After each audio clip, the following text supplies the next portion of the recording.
Next In. Welcome to Next In. We are live and rocking and rolling here with Shane Chown and myself, Taylor Duncan, both with Next Level. We're really excited to have BriefPoint CEO Nathan Walter join us. Thank you, Nathan, for joining us. You're in Orange County, right? I just moved from Orange County. I'm now in San Rafael as of a week ago. How far is that from Orange County? It's about a 7-hour drive. It's in right across the Golden Gate from San Francisco. Okay. So from Southern to Northern California. Well, thank you, Nathan, for joining us. We are in Nashville, but it looks more like Seattle out there with the mist constantly going on. So Nathan, tell us a little bit about yourself. Tell the audience, give us a little bit of your background. Obviously, your position is, CEO now, but it's been quite a journey to get there. It was not your normal linear path, as maybe you'll explain. Oh, sure. Yeah. I was a litigator for 5 years. I started off practicing as a clerk in the Los Angeles District Attorney's Hardcore Gang Unit. I then moved to Orange County to practice aviation and aerospace litigation, and then mega project construction litigation at Watt Teeter before teaching myself coding taking Code Academy classes and founding BriefPoint, which is a platform that uses AI to draft litigation documents for litigation attorneys. So yeah, tell us a little bit about BriefPoint and what that is like today, the value that litigators are getting out of working with y'all.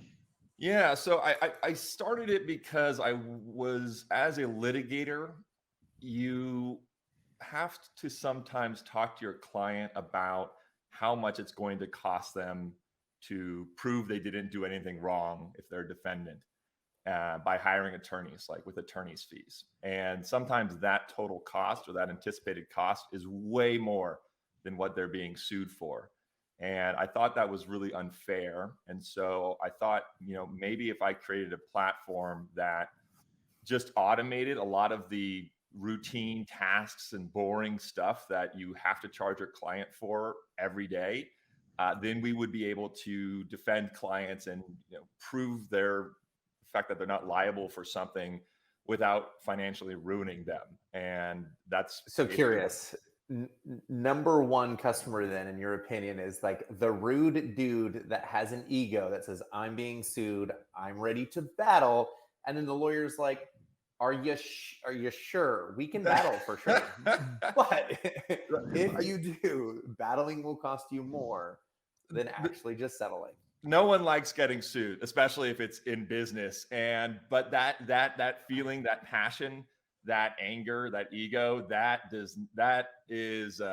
gets dampened pretty heavily when the bills start coming in. So you might be really angry after a mediation where you're face with your person suing you, but then never admitting your attorney fees, and you have to sell your kayak, and you're like, maybe maybe. So I'm never going to admit this, Nathan, but my very first lawsuit cost me more to defend myself to settle than it did for the amount that I actually got sued for.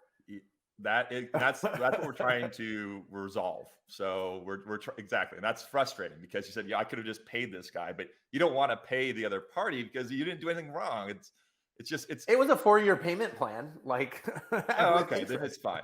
No, it's not at all. Yeah. And so when you look at what BriefPoint, how much are you saving a typical client? So we've generated in the last year, we've automated the construction of about 5,000 documents, and those documents range in time from 2 to 6 hours to draft, and we reduced that to maybe like 15 minutes. So a conservative estimate would be that we cut costs down for certain tasks, like the tasks we automate, by at least like 1/8. So, and depending on the document, you can save 99% of the time, and others it's 72%. It just sort of depends on the document's complexity. But we're effectively turning hours into minutes and minutes into seconds, because the way it works is like we're generating pages of really good content that's indistinguishable from an attorney in quality And we're doing so at the rate of maybe 3 pages a second. So, but why? So, what was where'd the brain turn from hey, I'm gonna be a lawyer, I'm gonna go to law school, I'm gonna do all this stuff to learn how to be a lawyer, become a litigator, I'm working in this, I'm making all this money from charging my clients for stuff that could be automated, to hey, I want to be an entrepreneur, I want to have employees, I want to do that whole entrepreneurial journey and basically throw out what I just spent a bunch of money at law school for. So much money. Yeah. So there was a couple things. Just a note on, I never wanted to be an entrepreneur. I'm not I was never a natural business person. I had to learn, but I saw entrepreneurship as sort of a necessary evil to achieve this sort of world that I wanted to build. And then moving back to the actual decision or the watershed moment, it's when I came across some of the new AI libraries in the Python coding back in 2019. I'd already been working with AI and legal applications of AI since 2016. And when I started teaching myself code and accessing these new modules, I sort of I theorized that I could combine some of the two different types of AI systems to create a platform that would automate the construction of these legal documents. And then I sort of interviewed engineers, and I made sure that what I was thinking was plausible. And when they said it was, I was then faced with an opportunity that I think that opportunities are kind of a curse, because at that moment when I realized it was possible, I had there's two forks. There's a fork in the road in my life, and I could have kept doing law and grinding it out, knowing that there was a better way, and wondering what would have happened had I taken that chance. Or you take that chance and you fail, but you know that you'd taken the chance and you live your life with a minimized regrets. And I think there was no risk for me to do this. I think the greatest risk would have been for me to stay in litigation and had a really nice house and been thinking 20 years down the line, what could have happened had I actually taken that leap. And that's sort of my mind. So it was I don't want to say it was an easy decision, but it was the only decision that I could really make and justify. What do you think was your biggest learning curve, going from I'm a lawyer doing litigation to all of a sudden now being the CEO of this tech company where lawyers happen to be the end consumer, the end user? What has been that biggest learning curve through that journey? Oh man, I mean the acronyms in entrepreneurship just haunt me. MRR, ARR, all these acronyms, and just it's a whole new vocabulary that I had to learn, and finances and dealing with investors. I think sales is probably the hardest. That was certainly something that I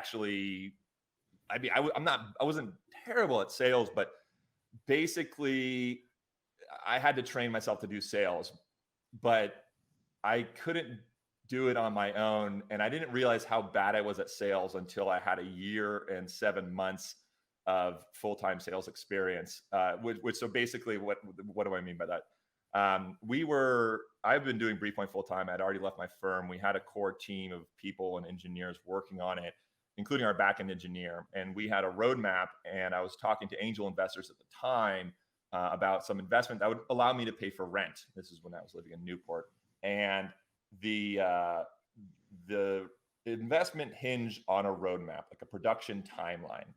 And my backend engineer's dad, unfortunately, came down with terminal cancer, and he had to leave to take care of his dad full time, which obliterated our roadmap because now we didn't know when we were going to hit these milestones. And then my discussions with these angel investors sort of they said, come back when you have a roadmap. Basically, I had $600 in my bank account. I had a $2,600 rent coming up. And I said, oh God, I'm going to need to find a job. And I knew that I would need to learn how to do sales. So while I was thinking about going back to law to get a good chunk of money to coast on, I said, what's going to be more helpful is if I learn how to sell tech to attorneys. So instead of going back to law, I joined Ironclad, which is a legal tech company, as an SDR, an entry-level salesperson. So my colleagues are recent college grads, And I made cold calls and sent cold emails to attorneys from 8 a.m. to 3 p.m. And then I worked in BriefPoint from 3 p.m. to 10 p.m. every day for a year and 7 months. And that's how I learned how to sell. And at the end of that experience, I realized how bad I was at selling before that, because like there it is. I thought I was like, oh yeah, I was like that experience. If you want to learn how to sell, I think every CEO should be an SDR. Like that, it is just, it's almost necessary to do that. You as a CEO and a startup, you need to know how to sell, because no amount of product market fit is going to sell your product without salespeople or without any sort of sales acumen. And those sales lessons I learned at Ironclad when I was SDR has allowed me to build AI systems that clone myself and execute those sales strategies autonomously. So for example, right now I'm having probably 2 to 3 different conversations with people. That's all one of my AI systems that are all trained on like the Ironclad selling methods and sort of those lessons I learned. I just coded those in. And so now like they're going out there, they're talking to people, they're sending emails, and they're setting up demos. Wow. Can you give us some of those sales lessons? Absolutely. It's going to cost a lot of money. Gosh, No. like 1 year, 7 months salary. Yeah. Well, there's a lot. Yeah. There's so many sales tricks. Like for cold outreach, you need to like answer like why now? What does that mean? So it's like when you're reaching out to someone, you in the first 2 sentences of that message, i.e. above the fold on the preview on their cell phone, they need to understand why you're reaching out to that prospect now and why you're reaching out to that prospect personally. So for example, I say things like, hey, I came across your profile on the, Johnson LLP website, and I saw your case where you handled like the 20 million documents. That made me want to put BriefPoint on your radar. So it's like, oh, I just came upon this. Or, hey, I saw that article you posted and I wanted to reach out. And then you link the article or whatever you saw to the value propositions, and you do that in a concise email. Those are things that I've coded into my AI system. So my AI is just go out, they find information about the prospects online. They use that information to draft an email that addresses why now in the first lines of the emails. If the one other trick, and this is the last one I'll say, is if you start your email with an undisputed fact, it cloaks the rest of your message in verifiability. So if you could even say like, hey, today's Tuesday, March 2nd, like that's like the low hanging fruit, but it's better than nothing. If you say why now and you address something that's a fact, like, hey, I saw you had experience in this case, it addresses the whole email and verifiability, and your response rates are going to go up. Wow.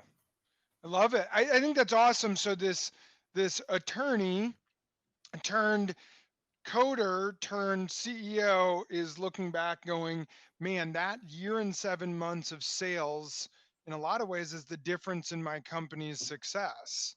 And understanding that I can have a great product market fit, but if I can't explain it to people, I can't get people to listen, it's meaningless. It's worthless. Like the product doesn't sell itself. There has to be the ability to convey that message to people. 1,000%. And just look at, like, there's so many products that could be used for anything, but they have a very defined use case for that product. I mean, look at house cleaners. I mean, there's probably 5 different products that are the same chemical composition, like some sort of all-purpose spray, but they're all marketed towards different audiences, towards different specific things. That's their product market fit. And so you could have the same actual product, but the gap between your product and the market's perception of your product is sales. And that needs to be good, because like you could have the best product in the world. If you can't explain how it benefits your end user's not going to buy it. That's awesome. That's what made you want to be an attorney?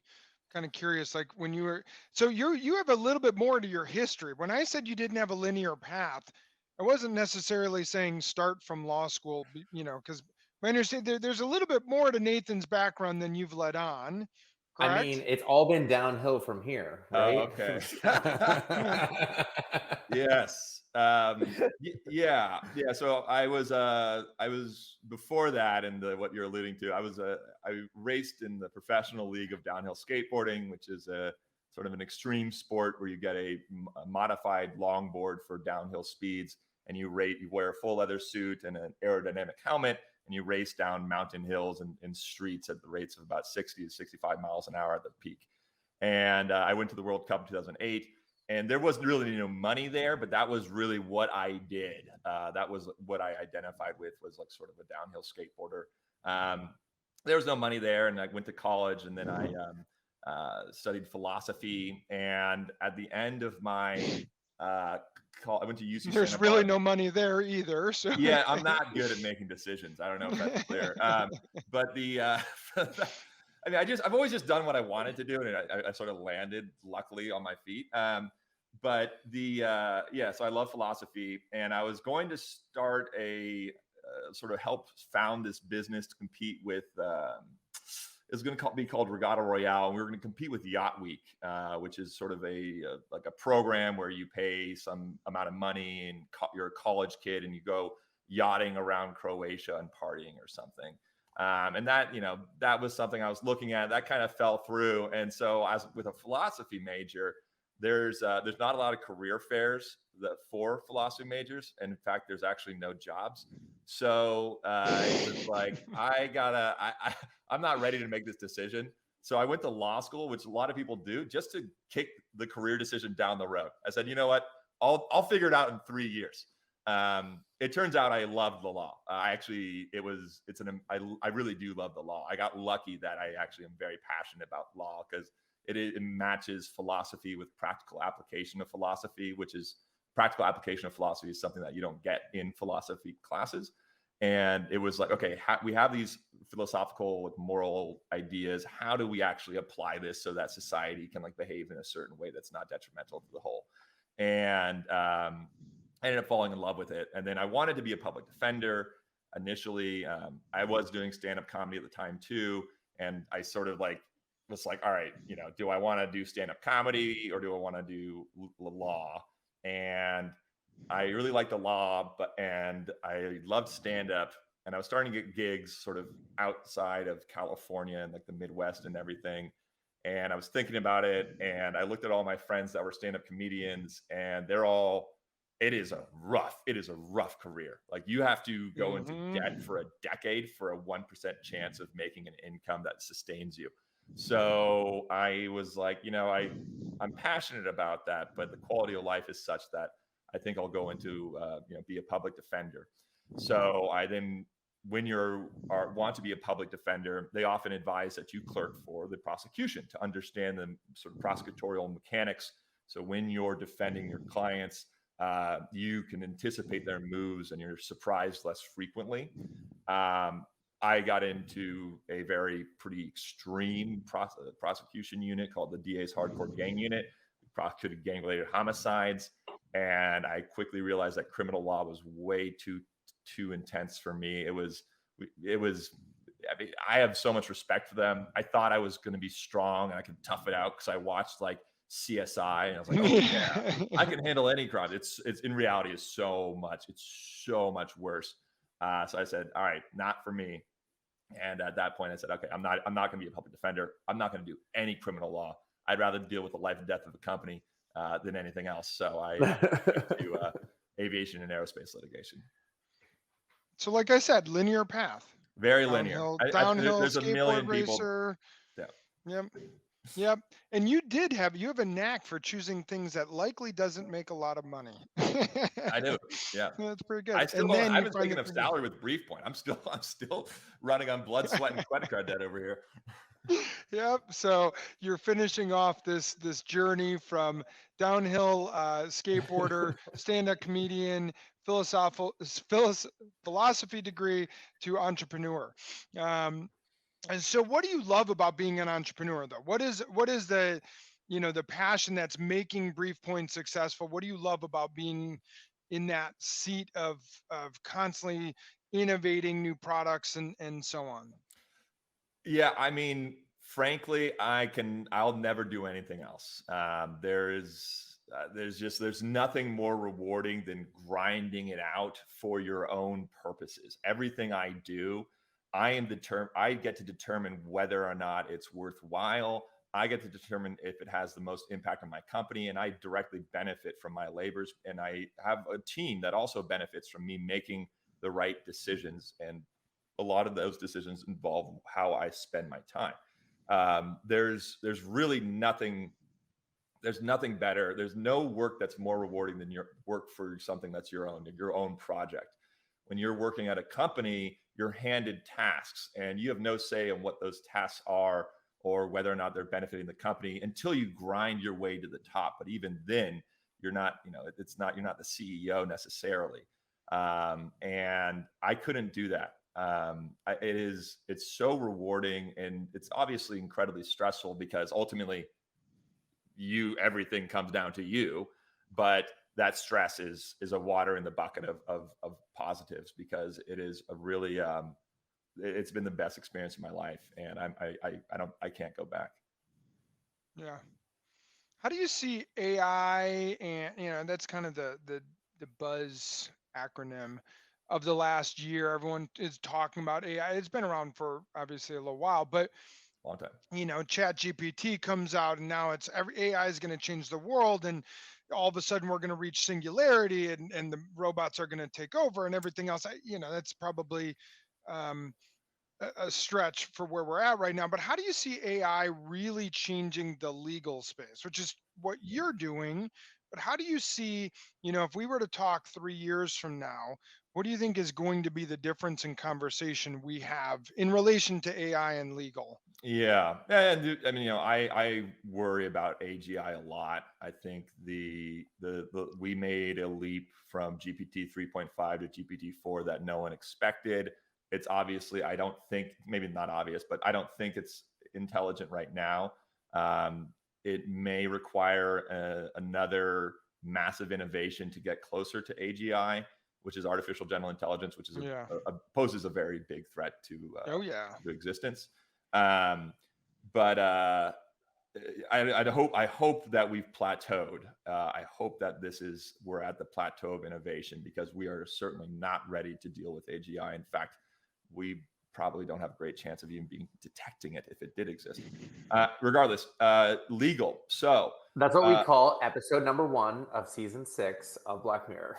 Yeah. Oh, I don't think I've seen that. Are you saying a perspective? Okay. Yeah. But yeah, so with law, law, I'm much happier to talk about that because I actually have a pretty clear idea.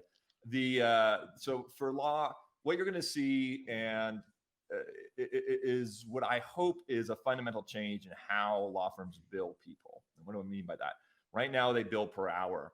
Billing per hour has defined margins. You can bill on average 1,800 hours a year. That's what your quota is as an attorney. And that's it. That's every associate has that, that's how much money you're going to make in the year for every associate. That's how it's been. And with law, if it's been some way, that's how it's going to be for quite a while. But I think what we're seeing now, and what I'm seeing, is a lot of small and solo firms and younger attorneys going out, creating their own firms with a technology first agenda. And that tech first agenda makes them much more powerful than a single person. So they're force multiplying themselves. How's that going to impact the billable hour? Well, they're going to be able to offer flat rate services, where instead of someone just you're giving your attorneys a blank check to defend yourself or to prosecute a case. You can say, okay, it's going to cost you $60,000 to defend you in this case. You pay up front, they handle the case. And maybe you have like a bonus if you win or something like that. You can really cut it anyway. Those small people, those corporate clients, they're going to gravitate towards those firms that take on what we call these alternative fee structures, where you have flat rate billing and these other things that are enabled by automation. Because instead of an associate being limited by 1,800 hours, you can say, hey, finish 50 cases this year. And the faster the associate is able to do that, as they're empowered by AI to automate a lot of that work, the more margins the firm can make, the greater the margins, and the more cases they can take.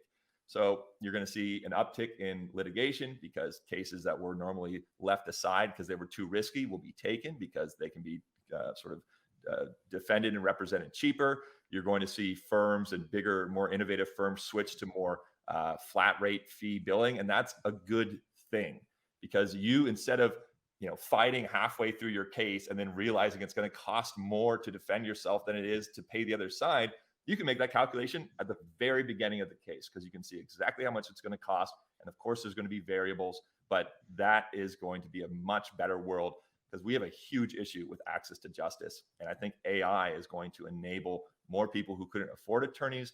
They'll be able to afford attorneys. Those who could afford attorneys are going to have much more transparent billing, so they can make financial calculations at the outset. And everything is going to get better in that way. There's obviously going to be drawbacks and there's going to be growing pains, but in 3 years, I anticipate that we're going to see a lot better systems where justice is more available to people and in a much more equitable way. Do Hopefully. you think it'll also speed up the court case, the court process of, I know this is going to cost me $60,000. I'm being sued for $80,000. I will pay the $80,000. I don't need to spend the 6 years figuring this out, because I much more upfront understand it. Or vice versa, it's going to cost me $60,000. It's a $900,000 case. I'm being sued for that much. I can recognize that essentially settling for anything under $100,000 it's worth it, right? So there's a much easier decision-making tree that the person being sued, the defendant, can go through, because they actually know the cost to litigate. Yeah, that's a good point and an interesting one. So I think ultimately the court system's not going to speed up for a couple of reasons. Number one, the deadlines are set in code and in statute, so the pace of a litigation is generally set. As far as getting things done, yeah, we might see less motions to extend filing deadlines because it's less burdensome to file stuff, but there's certain things in litigation that just can't be automated well, that still take a ton of time to do.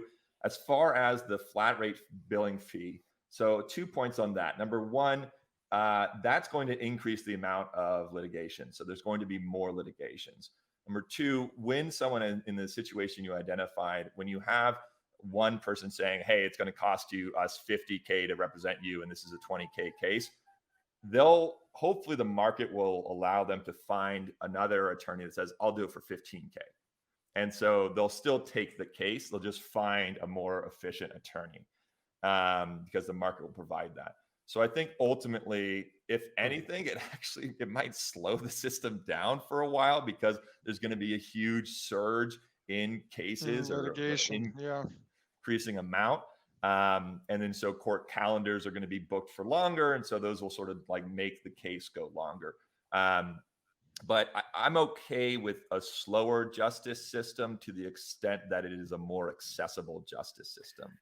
So when you think about the people that are going to adopt something like a BriefPoint, do you imagine that's predominantly going to be these small to medium size law firms rather than your K&L Gates or your Nelson Mullins of the world? Just because, like, is there a fear that automating too much is going to reduce how they're already doing business as normal?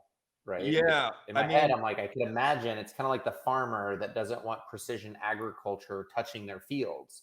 Like, I used to work at the Climate Corporation, and I remember selling into these old farmers that were just so anti-automation. So in the long run, it actually benefits them, but they're like, it's not for me. It's not how we do things. So I imagine the AmLaw 100 firms, they're either building proprietary systems, or they're like, I'd rather use 12 associates and bill them at a slower rate because it benefits them, or they have to start cutting staff. Like, there's so many things that run through my head that it's like the old guard is going to have so many issues with this, that I imagine it's the small to medium sized firm that's faster to adopt, make them leaner, more efficient. They can reduce their billable hours, or they can do these flat fee structures to incentivize better performance. But that's because that's why people come back to them, versus these other firms. They're like, nah, we don't want to change our formulas. You're going to unwind us. I couldn't have said it better myself. Yeah. And I think that sort of comparison to the farmers is very on point. And in another way, a lot of firms consider themselves to be manufacturers of billable hours. And so why would they cut that down?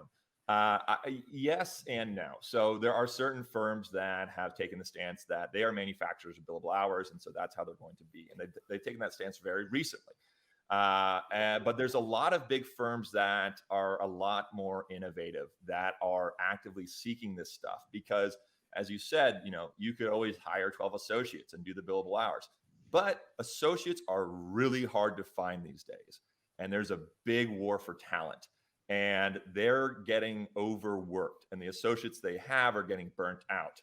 3 in 4 lawyers, I think this is in 2022, reported that they didn't find their day-to-day work meaningful. I think it was like 22% of lawyers quit in 2022. Huge number of associates just left their jobs because they're like, this is horrible work. It's not there. There's so many good things about being a litigation attorney, but there's also so many so many boring rote things that if you use something that automates those rote things like BriefPoint, your quality of life is better. You're able to retain the associates. And I'm hoping that will inspire these larger firms to do it. And I know many large firms that are very much seeking these automation things to make the quality of life better because they're not having issues with, being busy. Well, okay, some are actually. Right now, there is a downturn in litigation, but the overarching thing is like this can make the quality of life better. That's always, some firms are always going to be manufacturer billable hours, and you know what? Those firms are ultimately their clients. They're going to leave. I mean, those firms have corporate clients. Corporate clients have multiple outside counsels. If they're looking at one bill from one outside counsel, that's like a very transparent flat rate one, and another blank check that just keeps accruing from billable hours, they're probably going to go more towards the flat rate transparent thing. Even if it ultimately ends up being the same cost, it won't. But even if it did, having a flat set bill for your thing allows you to budget more meaningfully. So you don't accidentally get destroyed in attorney's fees one year. And that level of certainty and like being able to predict your projections and everything is critical for corporate clients. I think they're going to start pushing the market. So I think it's going to come from the client side, but even if it doesn't, there's already a lot of firms that actually do want to do this. And just one note, like litigation attorneys, everyone that the only people that I've experienced that actually care about billing clients a lot are the people that are in charge of keeping the lights on at the firm. And the actual practicing attorneys, the people that represent their clients, by everyone that I've seen, they actually care about like being efficient and doing the right thing for their client. Because it's every time you have a client, you take their side immediately. Like, I've got your back. I know your case. I'm your guy. And part of that relationship makes you not want to do things like bill them exorbitant fees. And that's what I've basically seen by and large. Attorneys get a bad rap, but I think if you've ever talked to an attorney that's like you're going to talk to, you'll understand what I mean by that. So the simple answer to all this is all of these different law firms need to turn to BriefPoint, and they need to turn to Next Level and Next Attorney for the arms race of talent. So we'll help them. We'll place attorneys for them because associates are hard to find, like you said, and they need to use BriefPoint as a tool for automation to make sure that the associates' roles and everyone's roles are better and faster, and they're automating some of these tasks that are really draining. This has been such a valuable podcast. Wow. Like, if they just all listen to this, we just solved all the problems. Taylor, I never thought about it like that, but you're exactly right. That's the only way through. I just tied it all together. Perfect.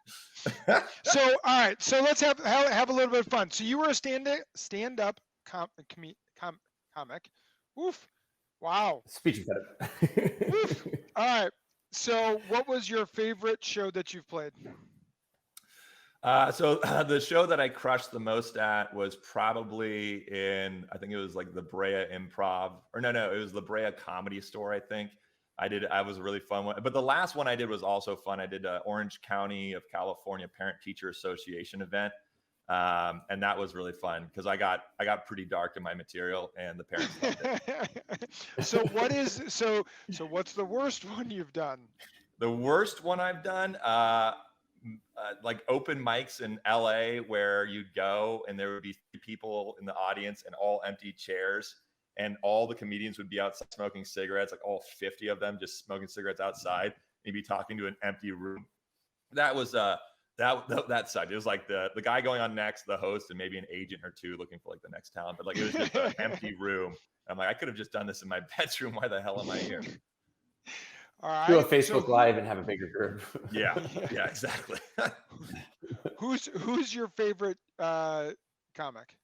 I think the best stand-up comic is David Tell. My favorite comic is Okay. Anthony Jeselnik.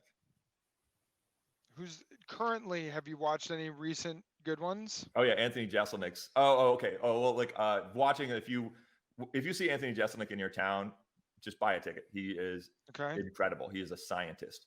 He's doing advanced calculus with comedy, and it is so funny. But as far as like things I've seen live, was it John Mulaney's new set on Netflix is incredible. It's just great from start to finish. Okay, John Mulaney. Correct. Yeah. Okay. What are your thoughts on, let's see, Nate Bargatze? Love Nate Bargatze. I mean, Nate Bargatze is one of the best comedians of our current time. He's awesome. Like he's just so funny. Yeah, he's from here. He's family He's from friendly Nashville, too, which is another level of comedy, right?